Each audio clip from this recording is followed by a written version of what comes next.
Grant Putnam here, Putnam Landscaping. This is the third video. So this is just going to explain the quote and the scope of the work a little bit more so it's easier for you guys to understand the quote. So here's the quote, all right. You're going to notice that I mentioned that the tree work would be done by another company. We've got a company that we use and recommend almost every week. So we've got a good relationship with them.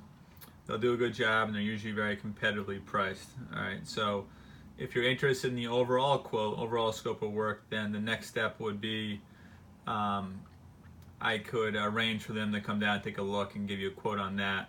My guess is it's probably somewhere between $1,800 to $3,000, something like that, for the tree work, tree removal.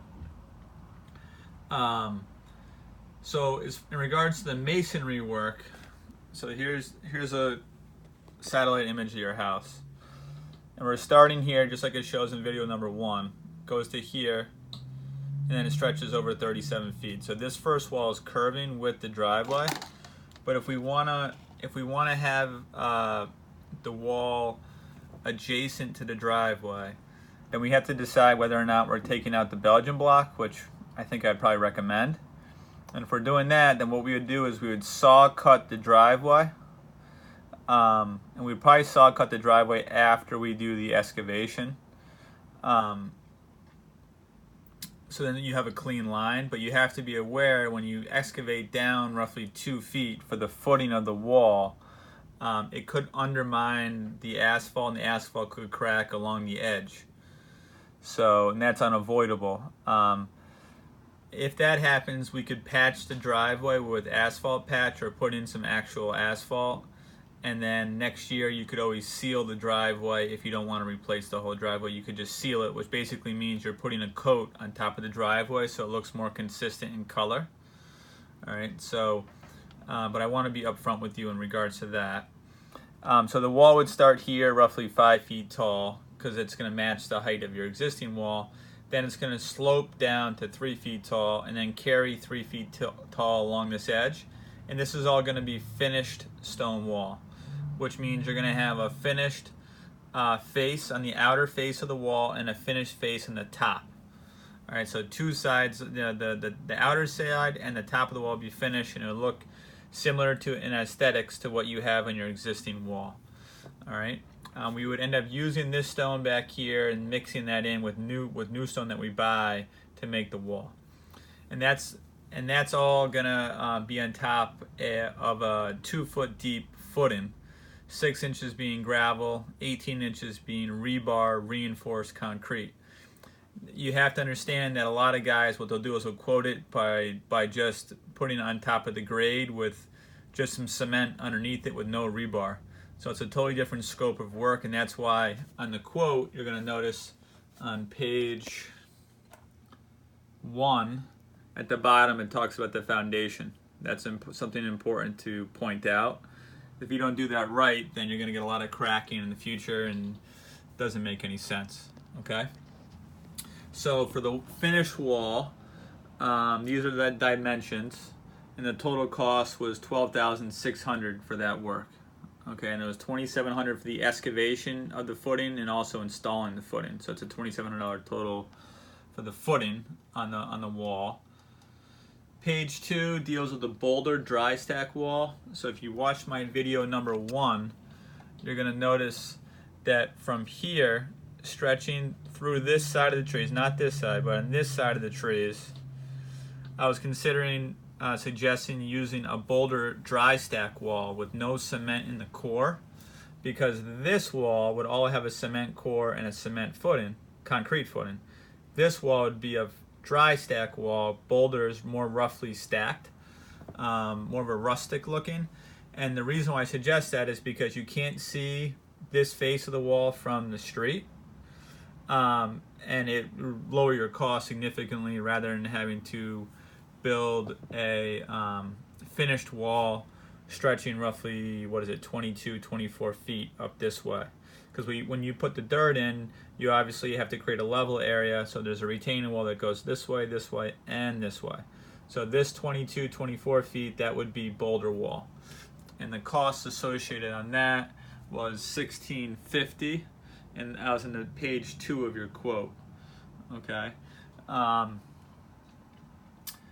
Then the other thing to think about to properly build a retaining wall, which was essentially what this is we'd end up putting drainage along the back of the wall with perforated pipe, gravel, and filter fabric. So this way, during the winter, you never have to worry about the water freezing behind the wall and then pushing the wall over time. So doing proper drainage definitely makes sense. And again, I had that included within your quote. So the next step is a lawn installation. So to do that, you're going to end up raising this whole grade in here. So we can bring in regular dirt, non-screened, just to raise the grade. From calculating the cubic feet of the area, I figured you're going to need somewhere between 70 to 85 yards of fill, dirt. So I quoted it 70 yards, but on the note I said, look, if you need more or less, then we'll just charge you for whatever we use. All right, so that was $2,800 installed, and also compacted. So that's the other thing to realize is if you put that in, you got to make sure it's compacted down, or you're going to get a sinkhole in the future. All right. On top of that dirt, we'd end up putting screened topsoil that's mixed with compost, and then on top of that, I suggest putting in sod rather than grass seed. Because I'm assuming you're going to want to use the area right away. It's only a little bit more money, so you'll notice I give you option 1 and option 2. Sod's going to give you instantaneous grass. Grass seed, you're going to have to wait a month for it to really grow in, and then it's not going to be usable for that month. So those are the 2 options for lawn. So the next concept was the mulching and the new trees and the plantings. Backtracking for a second, the reason why I put the wall on this side is because all these arborvitaes are on a constant slope on the existing grade. So to add 2 more arborvitaes in here to fill this gap, 2 or 3 depending on the size that you want to go with, then I want to plant these on the same grade, the same level as what the other trees already planted. Okay, then your retaining wall would be on this side of the trees. So within my quote, you'll notice I give you a couple of options on sizes of green giant arborvitae that would work.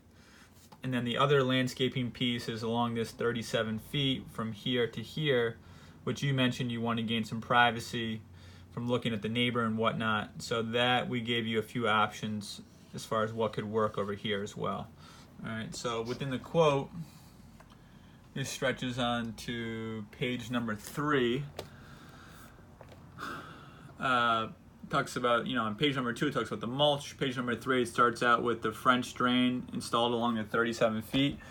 The grass is still going to be sloping this direction. When you plant trees in here, what you don't want to do is have the water constantly leaching from the lawn irrigation into your trees, because you'll kill your trees. So the best idea is you put a little French drain, which is perforated pipe, gravel, fabric, along the edge of the mulch going through here in front of your trees. So when the water rolls down the hill from the lawn, it goes into your drain and exits in the corner. All right. So that's what this French drain is referring to. Most guys aren't going to point that out, but from experience and doing this for a lot of years, it's very helpful to have it, and it would not be smart not to have it, because you're going to potentially have a problem in the future with overwatering your trees. The lawn requires a higher frequency than your trees will over time, so that's just I highly suggest that. We do that for most projects. So let's see here, the green giants. These